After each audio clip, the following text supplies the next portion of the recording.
Hello student, आप सबका एक बार फिर से स्वागत करते हैं एक और न्यू वीडियो में। आज हम डिस्कस करने वाले क्लास 10 सीरीज का पहला चैप्टर पावर शेयरिंग। ये वीडियो का तीसरा पार्ट होने वाला है। पहला पार्ट हमने डिस्कस किया बेल्जियम के बारे में, दूसरे पार्ट हमने डिस्कस किया श्रीलंका के बारे में।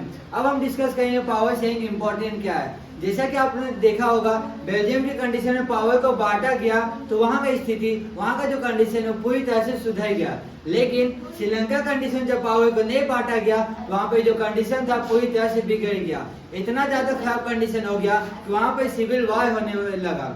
जो सिविल वॉर हुआ और वो सीधा 2009 में जाके खत्म हुआ। तो अब हम देखेंगे पावर शेयरिंग डिजायरेबल क्यों है। Why power sharing is desirable? Power sharing important क्यों है? इसका दो रीजन है। पहला प्रेसिडेंशियल रीजन, दूसरा मोरल रीजन।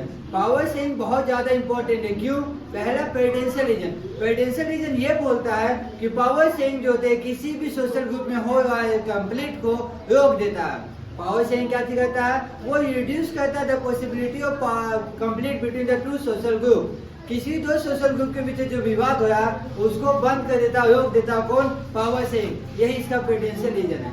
मोरल रीजन क्या है? पावर शेयरिंग जो है वो स्पिरिट ऑफ द डेमोक्रेसी है। ये डेमोक्रेसी का स्पिरिट है। क्या बोले? Power sharing desirable. इसका दो रीजन है।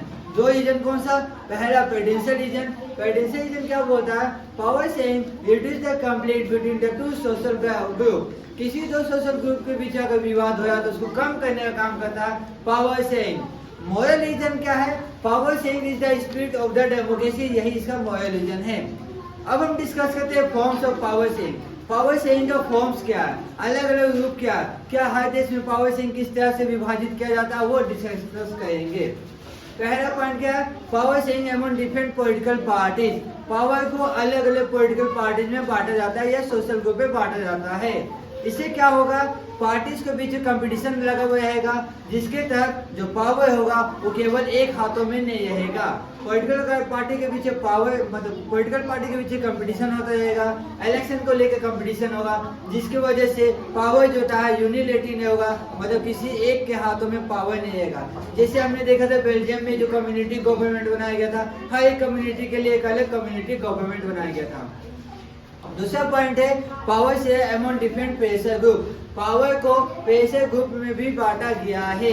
इस प्रेशर ग्रुप क्या होता है? प्रेशर ग्रुप लोगों का एक संगठन होता है जो सरकार के खिलाफ काम करते हैं। सरकार के खिलाफ क्यों? सरकार जो होते कुछ ऐसे डिसीजन लेते हैं जो उनको लगता है कि वो गलत है, तो उनके खिलाफ वो काम करते हैं। वो धरना बैठते हैं कि हाँ ये गलत है। सरकार के द्वारा लिया गया डिसीजन यदि उनको लगता है कि वो गलत है तो वो उसका विरोध करते हैं, उसके अगेंस्ट में खड़े होते हैं। इन्हीं को बोलते हैं प्रेशर ग्रुप।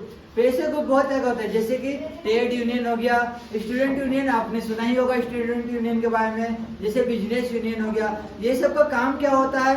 सरकार के द्वारा लिया गया कोई फैसला है, यदि उनको लगता है कि हाँ ये गलत है तो वो सरकार के खिलाफ, सरकार के विरोध में बोलते हैं कि ये डिसीजन जो है वो गलत है।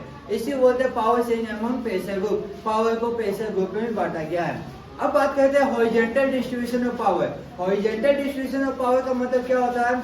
सरकार के अलग अलग अंगों में पावर को बांटना। जैसे कि क्या होगा? लेजिस्लेटिव, एजुकेटिव और जुडिशरी। सरकार का ये अलग अलग रूप है। कौन? लेजिस्लेटिव, एजुकेटिव और जुडिशरी। ये सरकार के अलग अलग लेवल है जो एक ही लेवल पे काम करते हैं। सरकार के अलग अलग ऑर्गन है जो एक ही लेवल पे काम करते हैं। किसी के पास कोई भी एक्स्ट्रा पावर नहीं है, सबका अपना अपना काम है। कौन सा? लेजिस्लेटिव, एजुकेटिव और जुडिशरी। जब पावर को लेजिस्लेटिव, एजुकेटिव और जुडिशरी में बांटा जाता है